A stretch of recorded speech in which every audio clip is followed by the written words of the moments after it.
Hi, this is Sarah Q. Jazz hands. Woo! I'm a single mom of 2 kids. I work 3 jobs. I have $48,000 in unpaid medical bills. And I'm gonna be 40 in June, and I'm a 40-year-old booty call. You sure you wanna ask advice from me?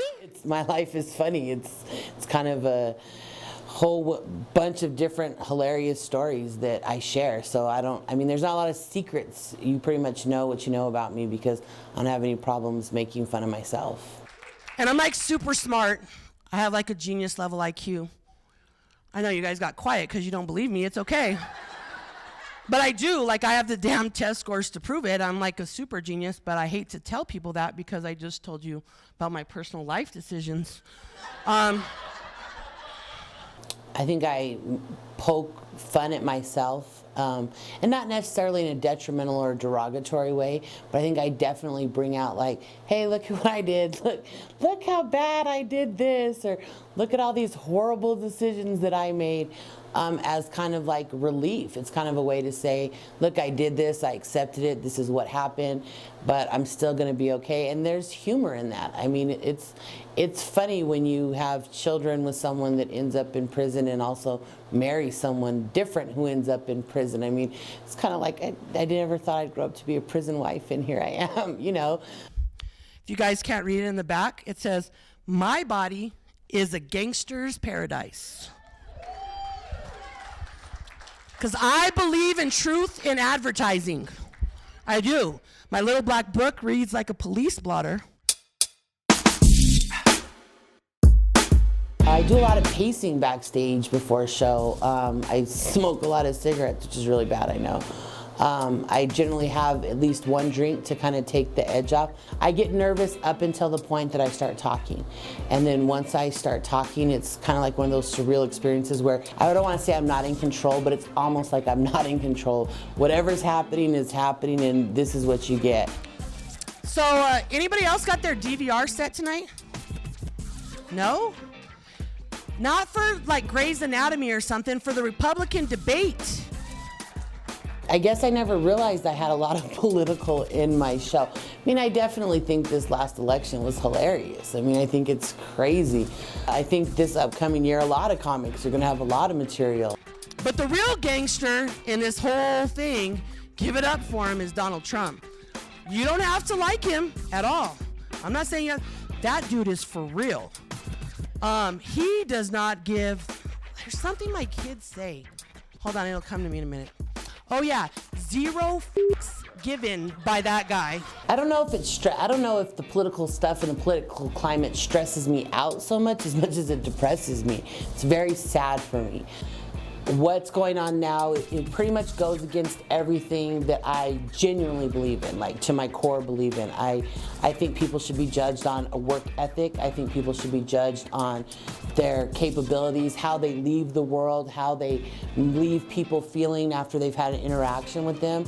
I don't think it should be about what my house looks like, what I drive, how much money I have, and how hot my wife is. But I cannot stop watching them because I'm just like, this guy's gonna have his own reality TV show, like from the White House. I try to bring out the things that are of a political concern, but I try not to be overly like, I hate this, but apparently I come off that way. Like, my mom can be funny, but I don't know. She's my mom, so I don't really think of her as a comedian. I think of her as my mom. Well, yeah, you can only be 21 to get in, usually, to most of them. And I don't know, I'm just not really interested.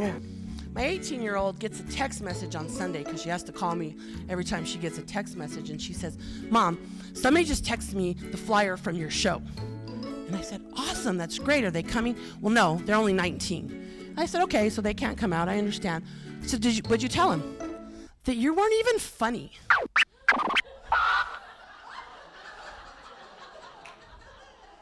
What?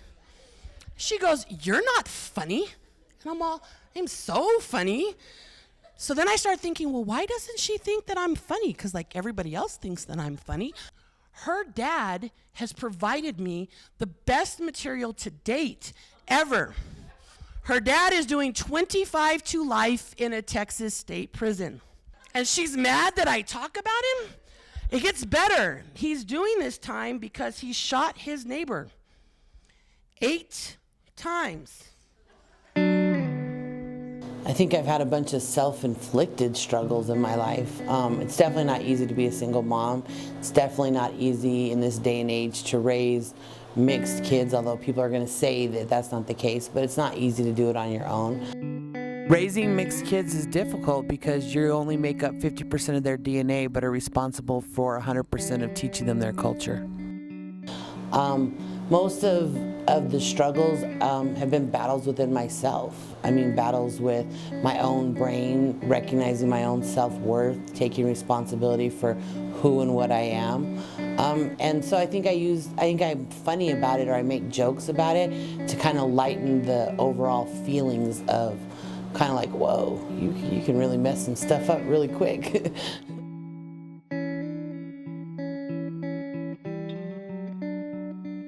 5 years ago was a dark, ugly time. I just wasn't a happy person. I was bitter and I was angry, and I was really good at being a victim and playing the victim role, and poor pitiful me. Just very unhappy existence. You know, when you can't wake up in the morning and look at everything that's amazing in your life and everything that's beautiful in your life, there's a problem.